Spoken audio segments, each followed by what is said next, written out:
దౌత్యపరంగా పాకిస్తాన్ను ఒంటరి చేసే పనిలో పడింది భారత్. మనపైనే లేనిపోని ఆరోపణలు చేస్తున్న దాయాదిని దోషిగా నిరూపిస్తోంది. పెహల్గాం ఉగ్రదాడికి సంబంధించిన ఆధారాలను పలు దేశాలకు అందజేస్తోంది. 25 దేశాలు, G20 గల్ఫ్ దేశాల రాయబారులకు పరిస్థితి వివరించారు భారత అధికారులు. పాక్ తీరును ఎండగట్టారు. విదేశాంగ మంత్రి జైశంకర్ అగ్రదేశాల ప్రతినిధులతో నిరంతరం టచ్లో ఉంటున్నారు. పాకిస్తాన్ వేసే ఎత్తుగడలకు ముందే చెక్ పెట్టేస్తున్నారు. ఉగ్రవాదులకు అండగా నిలబడిన పాకిస్తాన్ కపట నాటకాలు మొదలుపెట్టింది.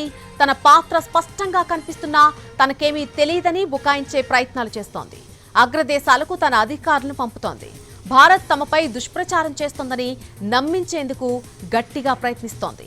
స్వతంత్ర దర్యాప్తులకు తాము సిద్ధమని, దానికి కూడా సహకరిస్తామని, ఈ దిశగా భారత్పై ఒత్తిడి తీసుకురావాలని పలు దేశాలకు పాకిస్తాన్ విజ్ఞప్తి చేసింది. అయితే పాక్ విజ్ఞప్తులను చాలా దేశాలు సీరియస్ గా తీసుకోలేదు. ఉగ్రవాదానికి పాకిస్తాన్ అండగా నిలుస్తుంది అన్నది బహిరంగ రహస్యం. దీంతో పాకిస్తాన్ను నమ్మడానికి ఏ దేశం కూడా ఇష్టపడడం లేదు.